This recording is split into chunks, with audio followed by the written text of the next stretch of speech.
نحمده ونصلي على رسوله الكريم اما بعد فاعوذ باللہ من الشیطان الرجیم بسم اللہ الرحمن الرحیم۔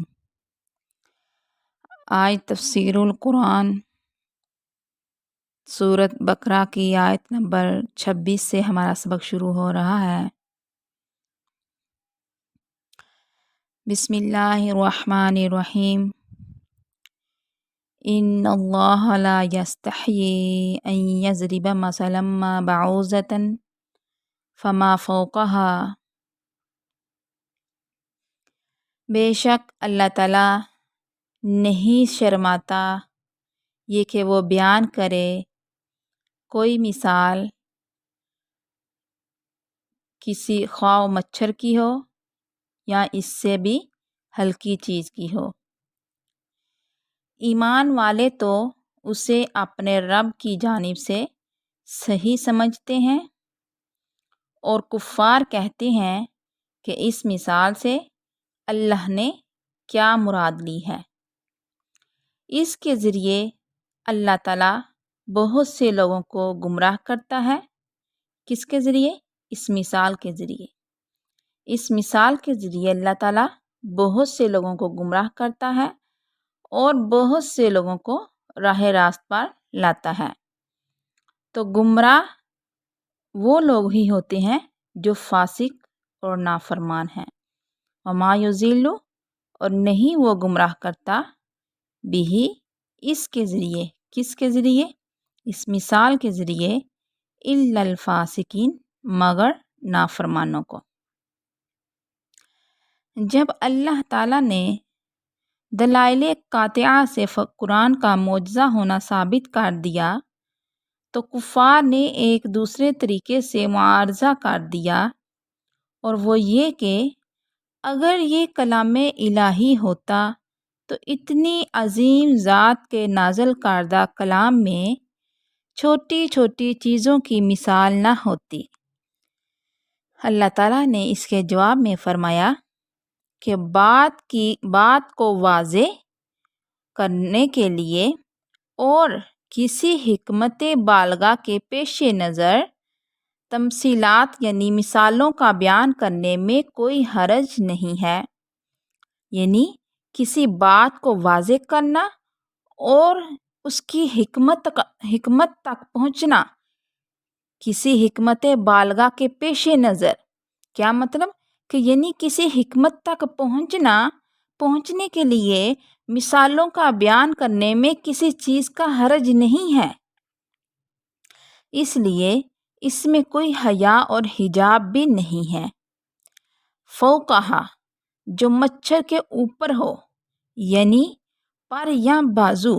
اگر مچھر کا پر یا بازو بھی اللہ تعالیٰ کہہ رہے ہیں میں اس کی بھی مثال دے دوں میں تب بھی نہیں شرماؤں گا، مراد اس سے مچھر سے بھی حقیر تر چیز ہے۔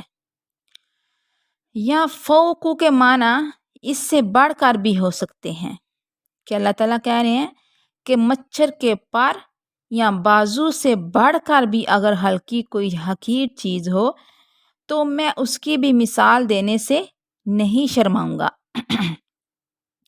اس صورت میں معنی مچھر یا اس سے بڑھ کر کسی چیز کے ہوں گے۔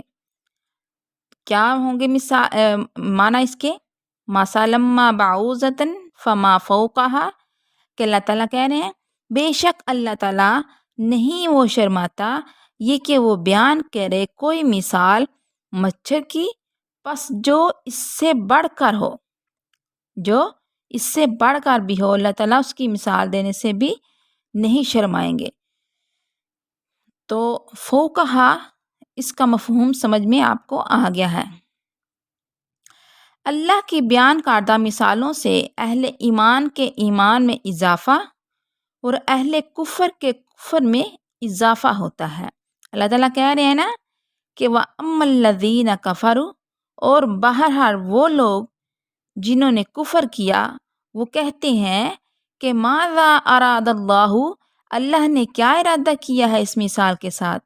تو اللہ تعالیٰ کہہ رہے ہیں کہ اللہ کی بیان کردہ مثالوں سے اہل ایمان کے ایمان میں اضافہ اور اہل کفر کے کفر میں اضافہ ہوتا ہے، اور یہ سب اللہ کے قانون قدرت مشیت کے ہی تحت ہوتا ہے۔ جیسے قرآن نے نولیہ ما تولا سورۃ نساء میں آیت نمبر 115، تو اس میں اللہ تعالیٰ فرماتے ہیں نولیہ ما تولا، جس طرف کوئی پھرتا ہے ہم اسی طرف اسے پھیر دیتے ہیں۔ فسق اطاعت الہی سے خروج کو کہتے ہیں، یعنی اللہ تعالیٰ کی اطاعت نہ کرنا، اس سے خارج ہونا، اسے فسق کہتے ہیں، جس کا ارتکاب عارضی اور وقتی طور پر ایک مومن بھی کر سکتا ہے۔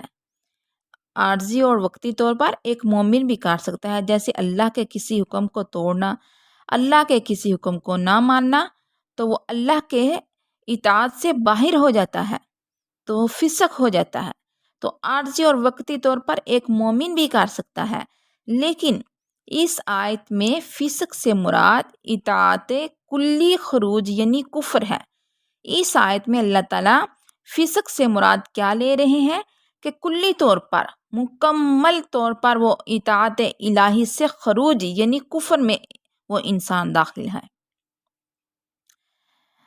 جیسا کہ اگلی آیت سے واضح ہے کہ اس میں مومنوں کے مقابلے میں کافروں والی صفات کا تذکرہ ہے۔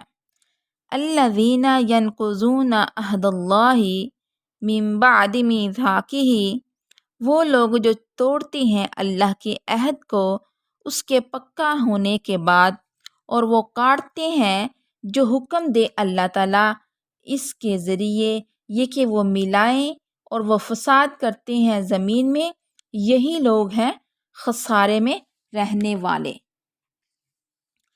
مفسرین نے عہدن کے مختلف مفہوم بیان کیے ہیں، مثلا اللہ تعالیٰ کی وہ وصیت جو اس نے اپنے اوامر بجا لانے اور نواہی سے باز رکھنے کے لیے انبیاء علیہم السلام کے ذریعے سے مخلوق کو کی ہے۔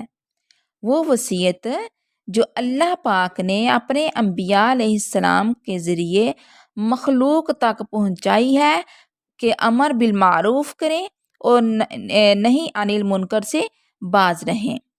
بعض کے نزدیک تو یہ ہے، اور بعض کہتے ہیں اہل کتاب سے تورات میں لیا گیا وہ عہد کہ نبی آخر الزماں صلی اللہ علیہ وسلم کے آ جانے کے بعد تمہارے لیے ان کی تصدیق کرنا اور ان کی نبوت پر ایمان لانا ضروری ہو۔ ایک مفہوم تو یہ ہو گیا، مفسرین ایک مفہوم میں تو یہ لیتے ہیں کہ مثلا اللہ تعالیٰ کی وہ وصیت جو اس نے اپنے اوامر بجا لانے اور نواہی سے باز رکھنے کے لیے انبیاء علیہم السلام کے ذریعے مخلوق کو کی ہے۔ تو دوسرا مفہوم یہ لیتے ہیں وہ عہد جو اہل کتاب سے تورات میں لیا گیا کہ نبی آخر الزماں صلی اللہ علیہ وسلم کے آ جانے کے بعد تمہارے لیے ان کی تصدیق کرنا اور ان کی نبوت پر ایمان لانا ضروری ہوگا۔ اور وہ عہد الستو جو صلب آدم علیہ السلام سے نکالنے کے بعد تمام ذریت سے لیا گیا، جس کا ذکر قرآن مجید میں کیا گیا ہے، وَإِذْ أَخَذَ رَبُّكَ مِن بَنِي آدَمَ مِن ظُهُورِهِمْ، سورۃ الاعراف آیت نمبر 72۔ آگے اللہ تعالیٰ کہہ رہے ہیں ما امر اللہ بہ ان یوصل ویفسدون فی الارض۔ اس میں اللہ تعالیٰ فرما رہے ہیں کہ ظاہر بات ہے کہ نقصان اللہ کی نافرمانی کرنے والوں کو ہی ہوگا۔ یہاں اللہ تعالیٰ کہہ رہے ہیں نا یہی لوگ ہیں خسارہ پانے والے۔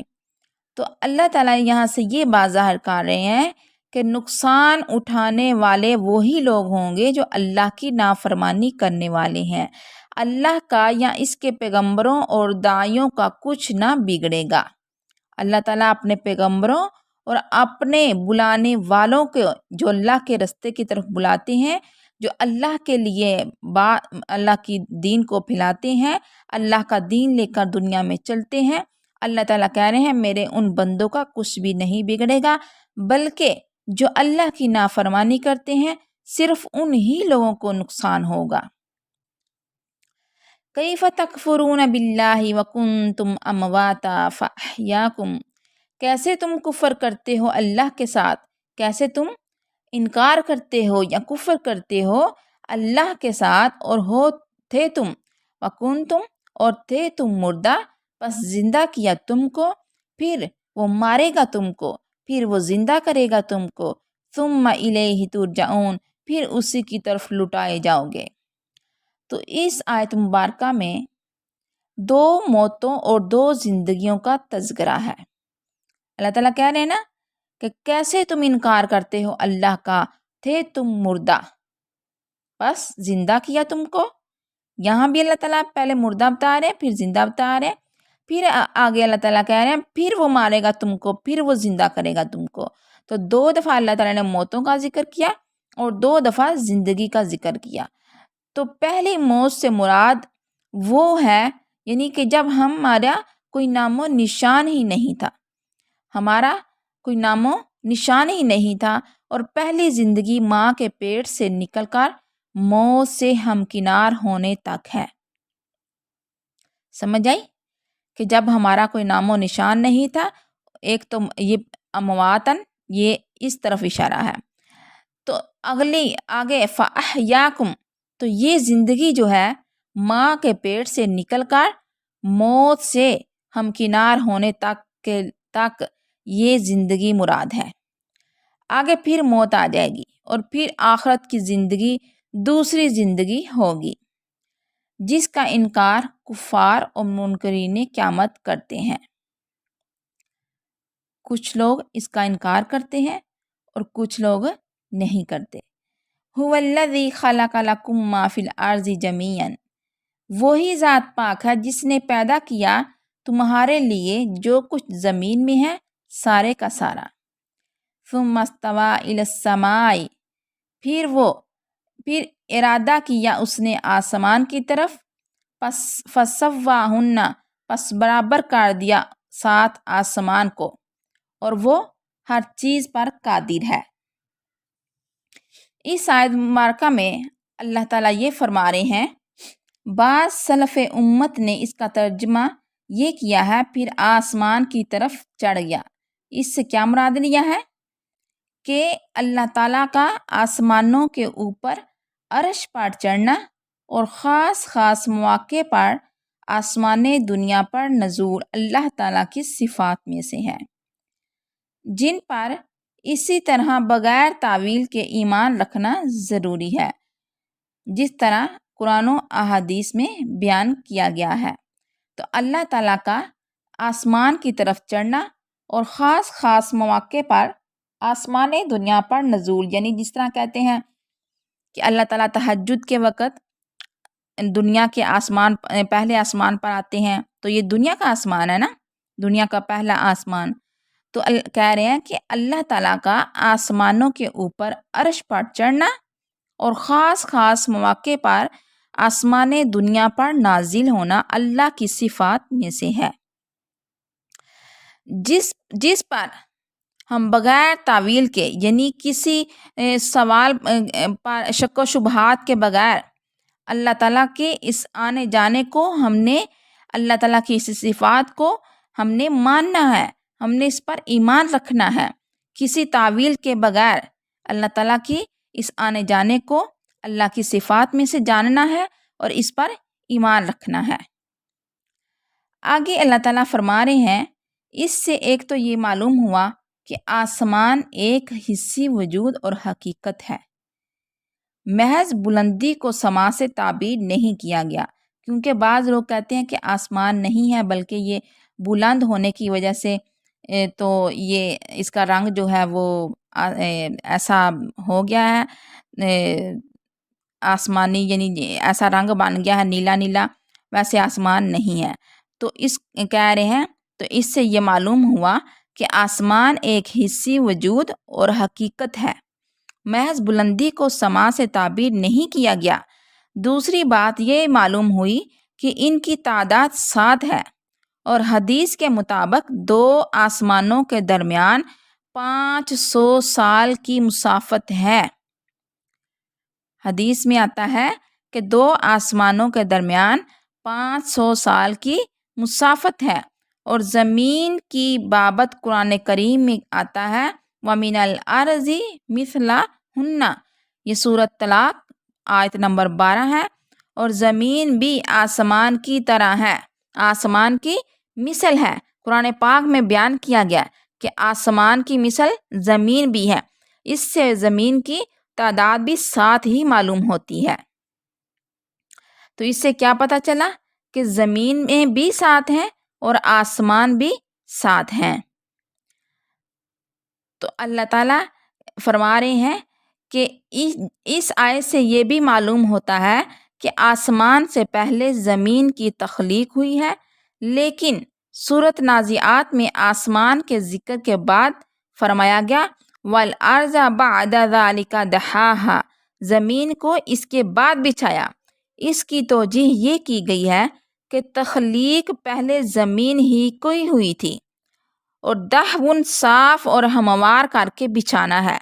تخلیق سے مختلف چیزیں ہیں جو آسمان کی تخلیق کے بعد عمل میں آیا۔